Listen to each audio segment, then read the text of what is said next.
Hey, hi everyone. So today's topic is how to form ETF in India, US, UK, and Dubai, and what are the steps that needs to be done to form an ETF. What are the regulatory things, reporting things that we need to do? Okay. So what is an ETF? ETF is a fund, and it behaves like shares, and it trades on public exchange like a stock itself. But its value is derived from underlying basket of assets. Typically, underlying assets include equity, which is stocks. So these ETFs track a stock index or a particular sector or a region or a thematic basket, or bonds and fixed income, government securities, corporate bonds, sovereign or debt indices. Also, they track commodity or gold-backed ETFs or commodity baskets, hybrid multi-asset. So it's a combination of equity, debt, perhaps other instruments depending on regulations. International, global, thematic, sectoral ETFs, exposure to global indices, sectors, or international asset baskets. Potentially, alternative asset classes also under certain regimes, for example, in places exploring tokenized or crypto linked funds. So ETF's main thing is it's an exchange traded fund, and its same main thing is it offers you diversification plus liquidity because the units trade on exchange, and it offers you cost efficiency and transparency because there is a net asset value holdings disclosure and tracking error. Okay, so this is a very long answer given by chat gpt, so let's go through a smaller one, okay, which is easy to digest.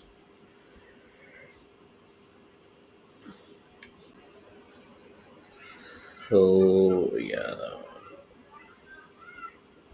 so that's what. So jurisdiction by jurisdiction breakdown in India regulatory framework. This is ETFs are regulated by SEBI under SEBI Mutual Funds Regulations 1996.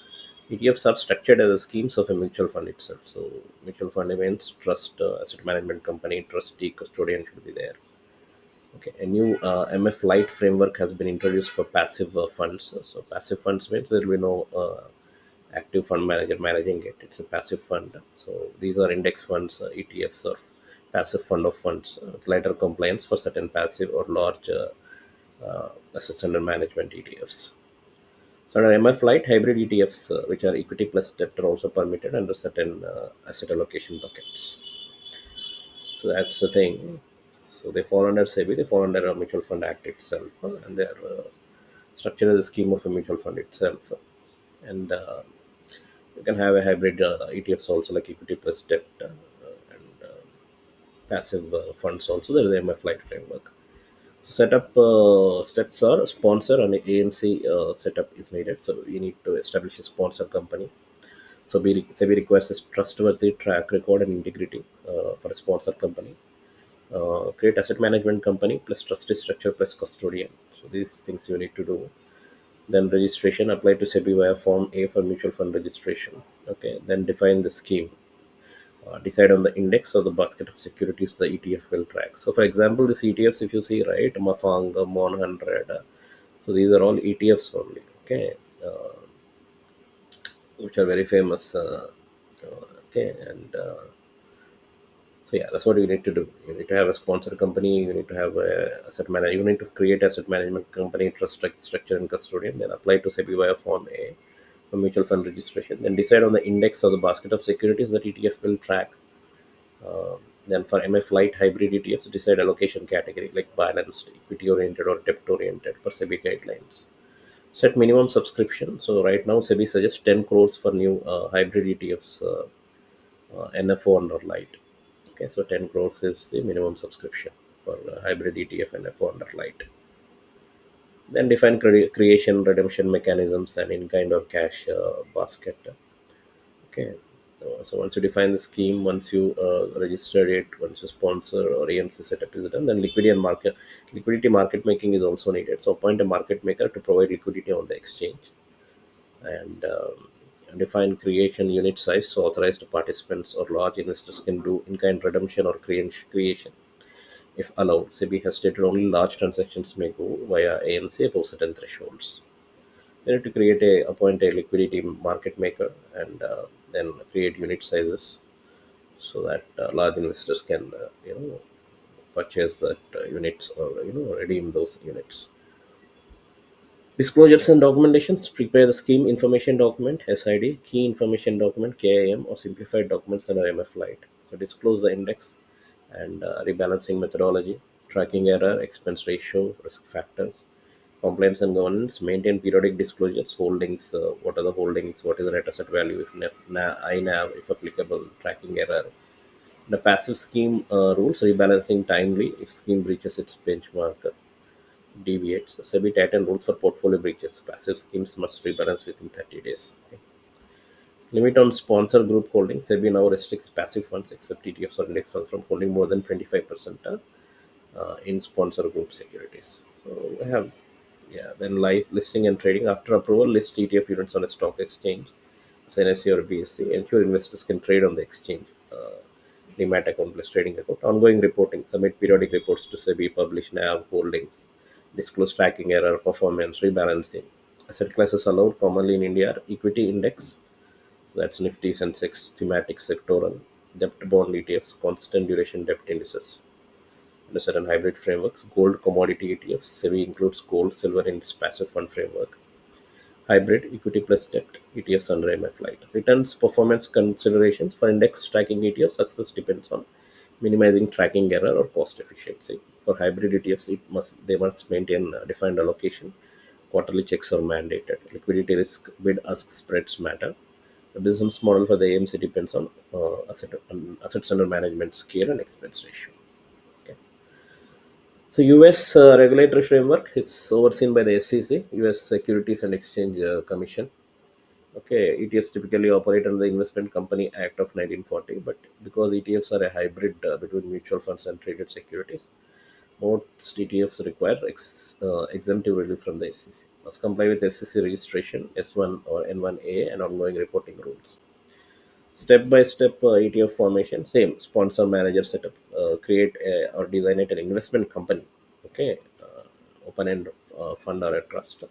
Set up the management company or investment manager. And exemptive relief for registration. Apply for exemptive relief from the 1940 Act to allow in-kind creation, redemption, and authorized participants. File the required registration statements with SEC, which includes prospectus, disclosure of strategy, fees, risk creation, redemption. Authorized participants: identify and contract with authorized participants, typically banks or large institutions, who will do the creation and redemption. Service providers will be there: appoint custodian, fund administrator, transfer agent, auditor. Okay, these you need to appoint. Design creation and redemption process. Define basket of securities and create unit basket. Decide whether to allow in kind or cash creations and redemptions. List on the exchange. Choose the stock exchange, NYSE, Nasdaq, and satisfy listing requirements, minimum shares, liquidity, etc. Launch or seed ETF initial capital so that APs have inventory. Ongoing compliance and reporting: periodic SEC filings, annual reports, semi-annual reports, possibly quarterly reports, disclosure holdings, NAV, premium discount, creation, redemption activity fees you need to report for compliance. Asset classes common in US are equities, again, broad market, thematic, sector, fixed income, government, corporate, municipality, inflation linked ETFs are there. Commodities via futures or physical ETFs are there. Alternative, leveraged, inverse, smart beta, thematic, factor based ETFs are there. Actively managed ETFs and non transparent ETFs are also there. Okay. Returns and performance for passive index ETFs aim for low tracking error plus low cost. If it's actively managed, performance depends on manager alpha, but regulatory burden is higher. So liquidity and arbitrage via APs are key to keeping ETF price in line with NAV. UK, so it is some framework. UCI, it is a Europe UCI ATS framework. Okay, so regulatory framework. Many UK ETFs are UCITS compliant funds. UCITS is undertakings for collective investment in transferable securities. This provides a regulatory regime that is recognized across Europe. Okay, so FCA, Financial Conducting Authority in the UK, regulates the fund manager and listings. So listing on a UK exchange requires compliance with UKLA, which is UK Listing Authority rules. Okay, so that's a regulatory thing you need to take care of: UCITS, FCA, and UKLA. Setting up the fund, set up a UCITS fund. Choose UCITS compliant fund, open-ended fund. Example: set up a management company, custodian and depository, prospectus and key documents. Draft a prospectus, UCITS key investor information document or KID. Post with risk disclosures, investment objective, fees, index methodology, redemption mechanisms.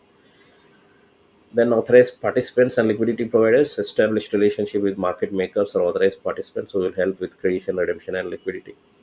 Exchange listing, apply for admission to a recognized exchange like London Stock Exchange, complying with listing rules, minimum market cap, number of shares, investor disclosure, etc. Governance and risk management under UCTS, strict rules on diversification, liquidity, leverage, risk limits, counterparty risk, set up oversight like board depository to ensure compliance with risk limits. Ongoing reporting is there. Regular fund reporting you need to do.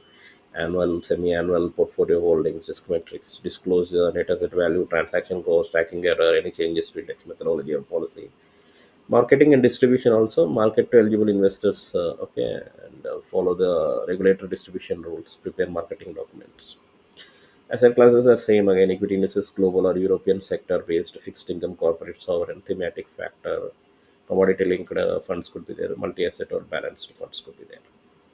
Returns passive UCIS ETFs focus on tracking error, low cost, same. Active UCIS ETFs must deliver consistent alpha to justify fees and compete with the passive index funds. Liquidity in underlying assets, especially for less liquid indices, is a key risk. Okay, Dubai.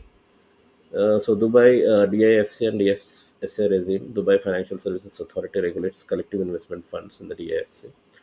Typical fund types are public funds, exempt funds, or qualified investor funds.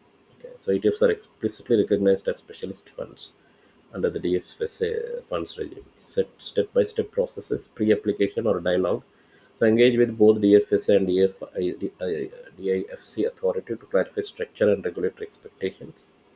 Then fund manager and licensing structure, set up as a domestic fund manager licensed by DFSA or an external fund manager from a recognized jurisdiction. Then entity incorporation, incorporate the fund in DIFC as an investment company or limited partnership or cell company for DFC companies law. DFSA consent registration, submit a new fund notification to DFSA with fund name, structure, fund manager details, apply via DFSA portal to the relevant fund type, public, exempt or QAF. Service provider, appoint local DFSA licensed custodians, fund administrators, and a trustee. Listing preparation, determine the exchange for listing, DIFC, NASDAQ, Dubai. Prepare listing documents, disclose fund creation, redemption mechanisms, prospectus, information memorandum. Draft a prospectus, information memorandum disclosing risk, strategy, creation mechanism, fees, liquidity, investor eligibility, anti-money laundering compliance, implement anti-money laundering, counter-terror financing, and other compliance for DFSS rules. Approve and launch. Obtain DFSA fund registration and approval. Seed launch the ETF. Ensure authorized participants or liquidity providers are in place. Then ongoing reporting. So comply disclosures with DFSA reporting, unit holder registration, now periodic reports, prospectus updates, and form CAR, notification of the marketing and selling of funds by 31st of prior year. Same asset classes, equity, global or regional, debt, fixed income, money market, bond funds, alternative hedge style ETFs. Same again, performance must balance cost versus investor base in QF, tracking error, fund size, and all that same is. So key challenges for this ETFs are liquidity without strong market makers, or you know the ETF can suffer from wide spreads or poor intraday liquidity. Okay. Tracking errors important for index tracking ETFs. Poor replication or high cost erode value. Okay. Regulatory barriers in the US, you often need exemptive relief from SEC. In India, sponsor requirements plus minimum fund size matter. And in DIFC, you must satisfy DFS and DIFC incorporation rules. So regulatory barriers are also a key challenge. Tracking error is there. Liquidity is another key challenge. Disclosure and governance requires in all jurisdictions. You need to do continuous periodic reporting, holdings, transparency, and risk limits. Creation, redemption risk is there. If authorized participants are weak, creations, redemptions may be imperfect, causing NAV market price dislocations. So the risk participant should be strong, and creations, redemptions, risk should be less. Okay, so costs setting up and maintaining it, if it requires operational infrastructure, custodian, admin, authorized persons, cost model must support the scale. Okay, investor protection for retail ETFs, regulators must emphasize transparency, risk disclosure, redemption rights, and governance. So a lot of stuff is there. Okay, so what are the important points? ETF setup is complex. Yeah, and the process depends heavily in jurisdiction on jurisdiction like India, US, UK, Dubai. Regulatory registration, filing you need to do, compliance you need to, ongoing compliance are mandatory. And in India, it's under mutual fund regulation. In USA, it's SEC registration, exemptive relief. UK, UC, ITS or FCA listing, and Dubai, DFS and CAFM region. Key infrastructure is needed. Authorized participants, market makers, custodians, transfer agents, administrators, fund managers are all are needed. Asset class flexibility, you have asset class flexibility, equity, debt, hybrid, commodity, thematic, all these asset classes are allowed, but again depends on local regulation. Reporting, regulatory reporting you need to do, prospectus you need to form, risk disclosures, periodic reporting to investors you need to do. Business model must balance cost and have assets under management growth, liquidity should be there, tracking error should be less, and investor type should be selected. So that's the step-by-step process to form an ETF in all the four countries. Thanks everyone. Have a nice day. Bye.